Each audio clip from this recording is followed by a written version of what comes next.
ನಾಲೆಗೆ ಬಟ್ಟೆ ತೊಳೆಯಲು ಹೋಗಿದ್ದ ಯುವ ದಂಪತಿ ನೀರಿಗೆ ಜಾರಿ ಬಿದ್ದು ಮೃತಪಟ್ಟಿರುವ ದಾರುಣ ಘಟನೆ ಹಾಸನ ಜಿಲ್ಲೆಯ ಚೆನ್ನರಾಯಪಟ್ಟಣ ತಾಲೂಕಿನ ನಂಬಿಹಳ್ಳಿ ಗ್ರಾಮದಲ್ಲಿ ನಡೆದಿದೆ.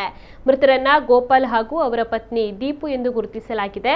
ಅಪರಾಹ್ನ ದಂಪತಿ ಹೇಮಾವತಿ ನಾಲೆಗೆ ಬಟ್ಟೆ ತೊಳೆಯಲು ತೆರಳಿದ್ದರು. ಬಟ್ಟೆ ತೊಳೆಯುವ ವೇಳೆ ದೀಪು ಕಾಲು ಜಾರಿ ನಾಲೆಗೆ ಬಿದ್ದಿದ್ದಾರೆ ಎನ್ನಲಾಗಿದೆ.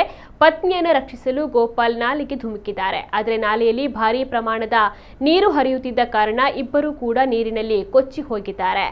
ದಂಪತಿ ಮನೆಗೆ ಮರಳದಿರುವುದನ್ನು ಗಮನಿಸಿ ಕುಟುಂಬಸ್ಥರು ಹುಡುಕಾಟವನ್ನು ನಡೆಸಿದಾಗ ನಾಲೆಯ ದಡದಲ್ಲಿ ಬಟ್ಟೆಗಳು ಪತ್ತೆಯಾದವು. ತಕ್ಷಣವೇ ವಿಷಯವನ್ನ ಪೊಲೀಸರಿಗೆ ತಿಳಿಸಿದ್ದಾರೆ. ಘಟನೆಯ ಕುರಿತು ಚೆನ್ನರಾಯಪಟ್ಟಣ ಠಾಣಾ ಪೊಲೀಸರು ಪ್ರಕರಣವನ್ನು ದಾಖಲಿಸಿಕೊಂಡಿದ್ದಾರೆ.